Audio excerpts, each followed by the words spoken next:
Hi everybody, welcome to our TNT. It's Monday, brand new week. It's the 14th of August. Now we think on the 22nd of August we're going to have the next sitting of a joint sitting of the parliaments to perhaps elect a Thai Prime Minister. But that's all probably going to happen next week, but I'm sure this week there'll be 100 more rumours and a lot more confusion, and we'll cover that as it's relevant during the week. But we're going to start with, I suppose, a freak incident that happened yesterday. We see these from time to time, but nothing quite as targeted or violent as this. So this is footage, and we'll get to where it came from in a moment, but I just want you to see this water spout hitting this tour boat, capsizing it. Really, nature at its most capricious. So let's find out what happened with this incident. We go to thaipbsworld.com. Boat recovered. Search continues for second missing tourist after boat capsize. And rescue teams found the body of one missing tourist yesterday, but continue to search for another after a tour boat encountered a water spout and capsizing in the Bangkok Bay in Phetchaburi province. Two males, Krishnan and Chanin, went missing after the boat capsized. 7 tourists, including 3 men and 4 women, were on a sightseeing boat trip of the Bay Area when the waterspout occurred at around about 5:30 p.m. The driver of the boat, Sampam, told the police that on the way back about 2 kilometres from the shore, a waterspout was suddenly formed and hit the vessel, violently causing it to capsize. Well, looking at the video, it was obviously a lot closer than 2 kilometres, more like about 200 metres from the shore when it occurred. The story says that the captain said that none of the 7 tourists were wearing life jackets, but he managed to save 5 of them, and the other 2 could not be located. And Chanchai Tongklam, who was eating at a coastal restaurant with some friends, said he saw the waterspout, used his cell phone to record the event. So presumably that footage from Chan Chai, and it has been posted in various social media, but gee, you'd have to be unlucky to be in the path of a waterspout. Not much you could do about it, but it was strong enough to overturn that boat and throw the 7 people in the water, 2 still missing, and the rescue and search will continue today. Moving on to our next story today, and from BangkokPost.com, protesters slam Pheu Thai, Bhumjaithai for alliance with military parties.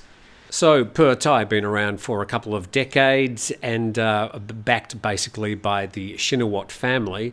They got the second highest number of primary votes in the May 14 election. Bhumjaithai got the third highest number of primary votes, some 71 MPs in the lower house. They're now trying to form a coalition to form a government, and they're probably, to get over that majority number, they're going to have to form some sort of alliance with the military parties, the ones that put up the coup back in 2014, better known as the Uncle Parties. But protesters, all the voters for Pheu Thai, and will move forward, of course, aren't really happy about this. So they stormed the buildings yesterday, and in this case, this is the Bhumjaithai headquarters, and they threw a can of paint, nicely timed there by the photographer, presumably from the Bangkok Post.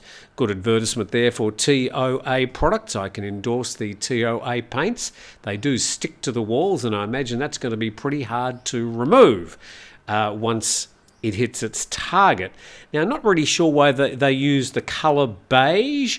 I probably would have gone for the tried and proven sort of pillar box red. I think you can see it a lot easier, and beige a little bit 1970s for my liking.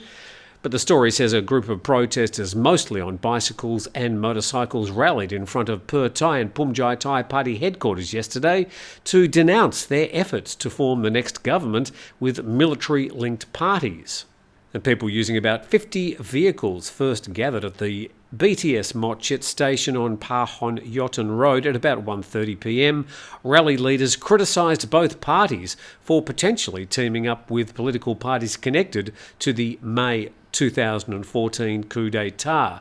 And protesters there criticised Bhumjaithai's policies related to COVID-19 and cannabis decriminalisation.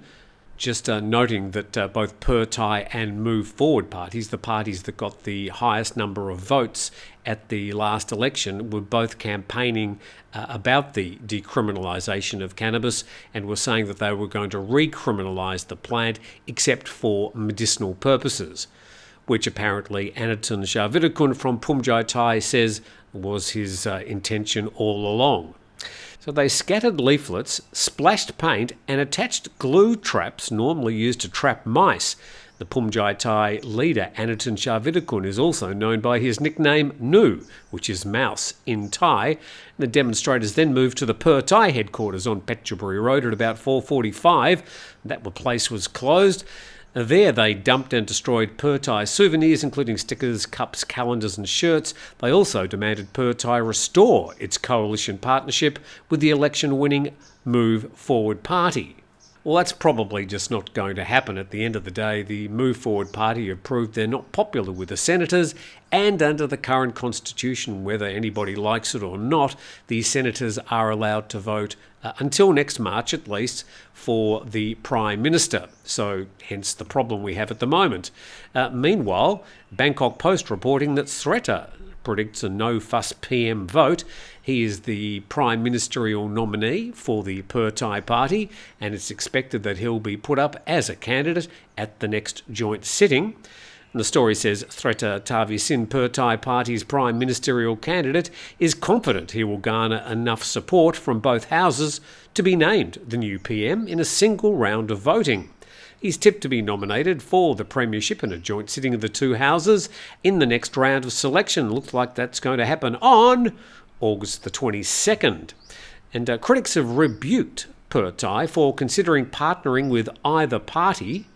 That's the two uncle parties, the two military-backed parties, the UTN and Palang Pracharat, headed by Prawit Wongsuwon, he's the man with the watches, and also the caretaker Prime Minister, General Prayut Chan-o-cha, and dismissing them as a legacy of the National Council for Peace and Order dictatorship.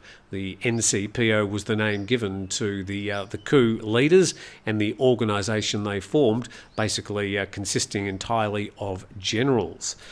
And Mr. Srettha also downplayed an ethics investigation by the Senate into his alleged complicity in property developer Sanseri's alleged tax evasion case. The accusation was made by whistleblower Chuit Kamond Visit. And then it says in other news, the Pheu Thai deputy leader said the party has so far managed to assemble a coalition made up of 8 parties with a total of 238 MPs. Well, that's just not enough. They're going to need 250 MPs plus 1 to get a majority in the lower house. So whether they like it or not, whether their voters like it or not, the Pheu Thai party is going to have to buddy up with one of their former foes, one of those uncle parties, the military-backed parties, to form some sort of coalition. So let alone the fact that they've been arguing in the past across the aisles, they're now going to be working in a coalition together. That's going to be a very interesting situation in the cabinet meetings. And just imagine who the opposition is. The Move Forward Party, the party that got the highest number of primary votes in the last election. So whichever way you want to spin the numbers, it's going to be a very interesting time in the next Thai Parliament. And we're going to hear about what's going to happen with that on August the 22nd, see if we can actually form a government and get a new Prime Minister. In the meantime, big thanks to our sponsor, 5 Star Marine. Also, in just a moment, I'm going to do a big thank you to one of the people who were involved in the Friday night program. I was unable, or I just didn't see the super chat. So I want to acknowledge them in just a moment. But big thanks to 5 Star Marine, our main sponsor. They've been with us for well over a year now, because we've done a year of shows. And we also kicked over 25,000 subscribers over the weekend. So thank you, everybody, for your support, and particularly 5 Star Marine for their ongoing sponsorship of the program. Now, there is a link in the description below if you'd like a special deal for TNT viewers.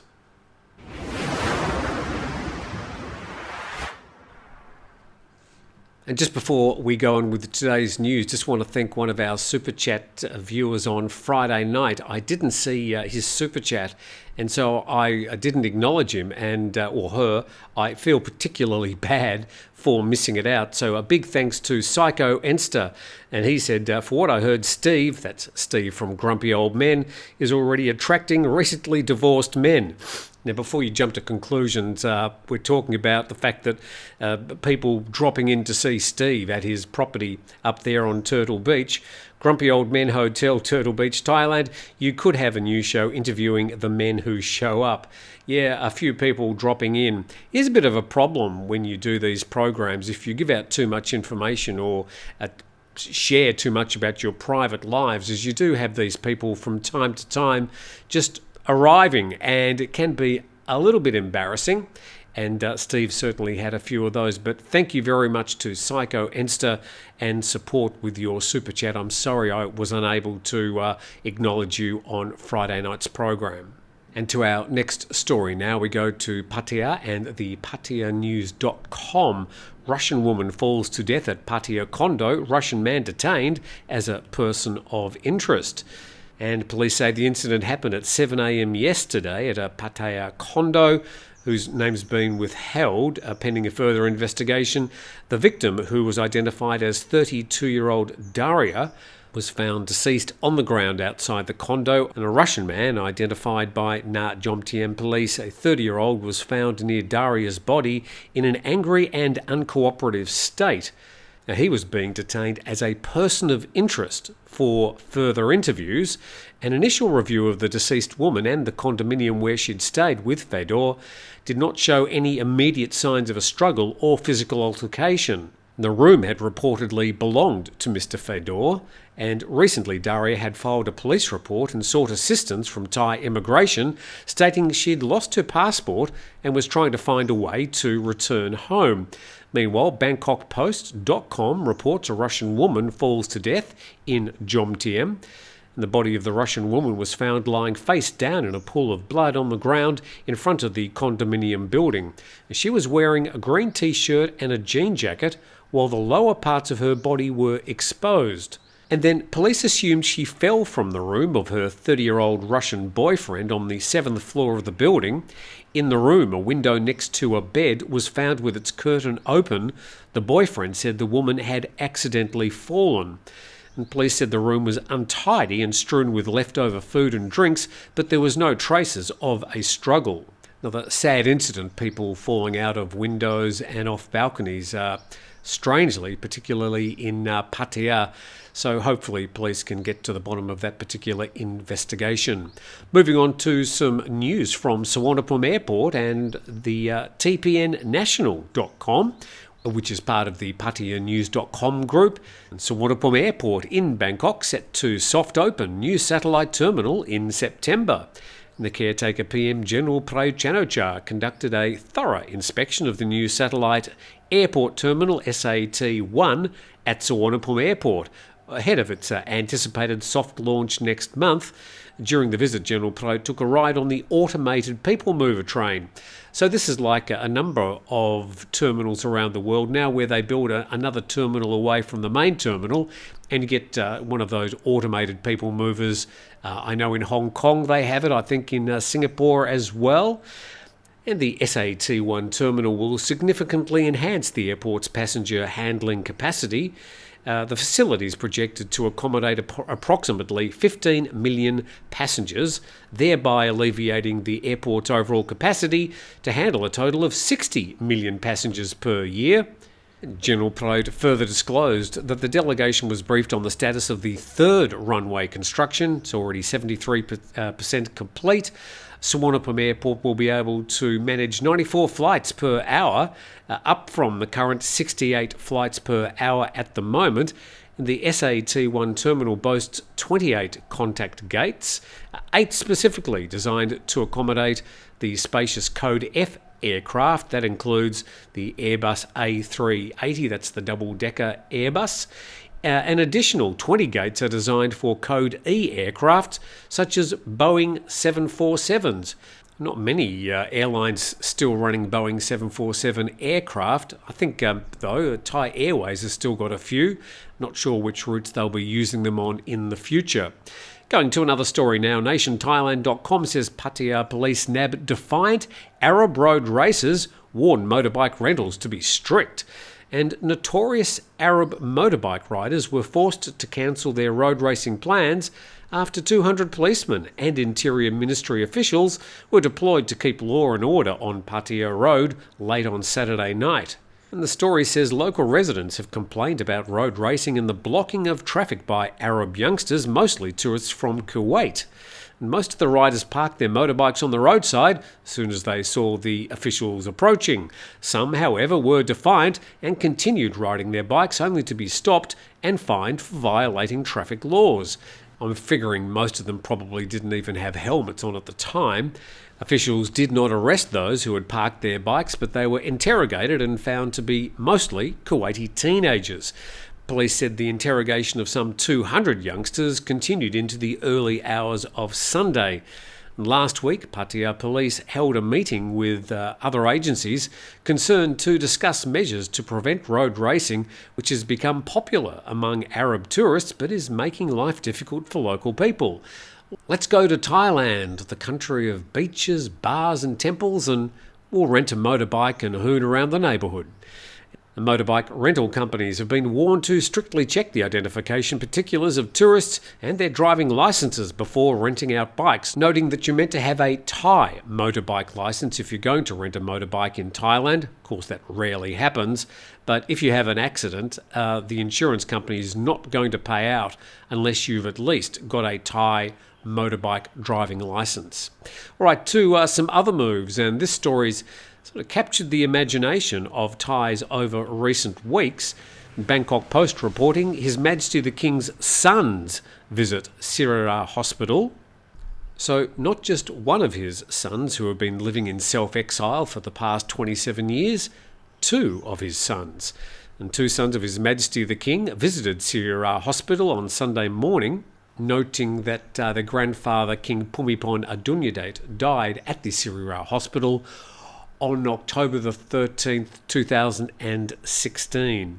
And Mr. Vasharason, 42, recently visited temples and other places after returning to Thailand for the first time in about 3 decades, and his younger brother, Dr. Shakriwat, 40, arrived on Saturday morning, and the two planned to leave for the United States together. And the younger brother's arrival prompted Mr. Vasharason to postpone his planned earlier departure on Sunday. The two brothers visited Ayutthaya province on Saturday, and there is a photo of the two brothers there in front of a bust of King Bhumjaithai and Pheu Thai at the Sirira Hospital. And Nation Thailand reporting King's two sons receive warm welcome as they visit the Sirira Hospital to pay respects to ancestors. And that photo, I think, says it all. Noting that I don't believe that any of this is quite as random and spontaneous as it seems. We see there that there are umbrella attendants, a situation usually reserved for members of the royal family. And neither of these brothers have an official royal title. And Nation Thailand saying that though the two brothers no longer hold a royal title, there we go, they've been warmly welcomed everywhere during their visit. So apart from people just enjoying their presence, their return to Thailand has got tongues wagging, and it's been taking up a lot of space and time in Thai social media. Let's see what happens with that in the future. And with that, I thank you very much for watching on the 14th of August, start of a brand new week, and looks like it's going to be fairly wet around my part of the world down here in southern Thailand.